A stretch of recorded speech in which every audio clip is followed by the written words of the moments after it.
Spurning hvort að Gísli hafi farið þá í stöðuna Brynjóls úr síðasta leik.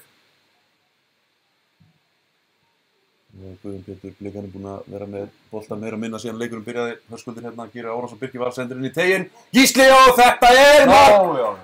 Og það Brynjólfur Vilhelmsson sem skorar. Þetta var glæsilega gert hjá Brynjóli, lúrir þarna eins og sannkallaður gammur inn á teignum.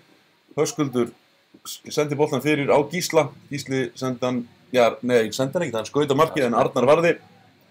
En Brynjólfur fylgdi vel eftir. Ágangan vildi fá rangstöðu þarna, það gat ekki verið held ég því að hann kom fyrir aftan hann. Svikið á því dag? Nei, það var alltaf pínu spes. Leifur alltaf, þetta Leifur orðið fyrir barnum. Leifur bara mjög toppmaður sko, nefndi ekki að standa í þessu. En Ágangan búinn að jafna leikinn.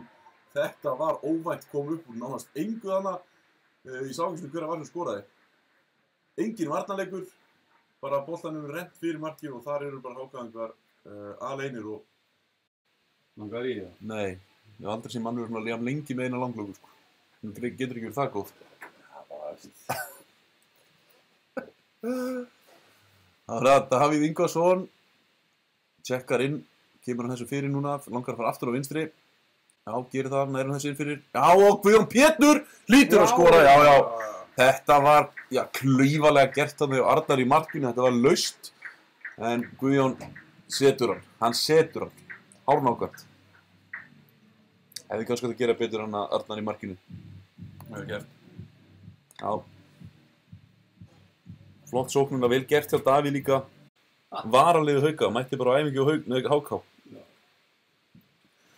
Sendi ekki fyrir og Kwame Kví með markið. Hann óður, hann markóður Kwame Kví. Þetta var vel gert hann að tekur dansinn.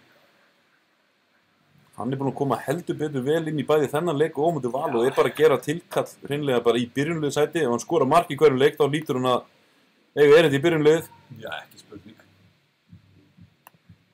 Já, og vel gert þarna Kwame Kví, sterkur, ákveðinn þarna, ruddi sér fram fyrir varnarmenn HK, skallaði þetta í markið.